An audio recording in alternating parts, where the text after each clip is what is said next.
काँग्रेसचे नेते राहुल गांधी हे आता मात्र बीजेपीवरती आरोप करतानाचं चित्र पाहायला मिळतं। त्यांचा आरोप असा आहे की मतदार यादीमध्ये चोरी होते, अनेक ठिकाणी अनेक बोगस नावं ॲड केल्याचा आरोप सुद्धा राहुल गांधी करतात। यावरती बीजेपीचं असं म्हणणं आहे की तुम्ही कोर्टात जा, कोर्टाला लेटर द्या। या संदर्भात त्यांच्याकडे रिप्लाय मागितला, मात्र काँग्रेसचे नेते जे आहेत त्यांचं म्हणणं असं आहे की आम्ही सगळ्या गोष्टी केल्या पण आम्हाला त्यांच्याकडून कोणत्याही प्रकारचं उत्तर मिळत नाही आहे।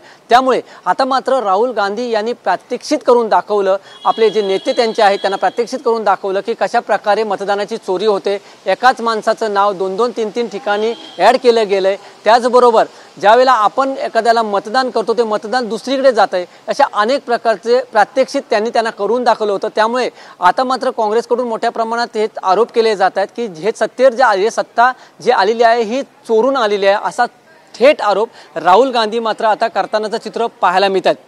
यावरती निवडणूक आयोगानं उत्तर देण्याची गरज आहे, मात्र निवडणूक आयोग यावर काही न बोलता देवेंद्र फडणवीस हे मात्र त्याच्यावरती बोलत आहे। त्यामुळे कुठे ना कुठेतरी आता मात्र राहुल गांधी हे थेट बीजेपीवरती आरोप करतात की मला उत्तर जे पाहिजे आहे निवडणूक आयोगाकडनं पाहिजे आहे, मला उत्तर बीजेपीकडनं नको आहे, असं सुद्धा राहुल गांधी म्हणतात। त्यामुळे आता मात्र हे वातावरण सध्या हे तापलेलं आहे, हे पाहणं आता उत्सुकतेचं ठरणार आहे कशा प्रकारे हे प्रकरण हाताळले जाणार आहे। अनेक ठिकाणी आता जे मतदार यादी आहे त्यामध्ये घोळ पाहायला मिळतोय।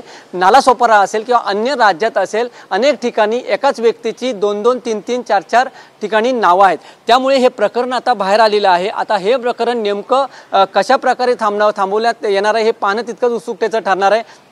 आणि राहुल गांधी आता असं म्हणतात प्रत्येक राज्यात आता आंदोलन केलं जात आहे, प्रत्येक राज्यात आंदोलन हे सुरूच राहणार आहे। काही ठिकाणी मशाल यात्रा काढल्या जात आहेत, जनजागृती केली जाते, मात्र बीजेपी यावरती असं म्हणतं की हे कोणत्याही प्रकारची चोरी झालेली नाही, चांगल्या प्रकारे योग्य रीतीने हे सगळं चालू आहे। आरोप बिनबुडाचे आरोप हे काँग्रेस करत आहे असं बीजेपीचं सुद्धा म्हणणं आहे। व्हिडिओ जर्नलिस्ट अजयसह मी वैभव घाग, TV9 मराठी, मुंबई।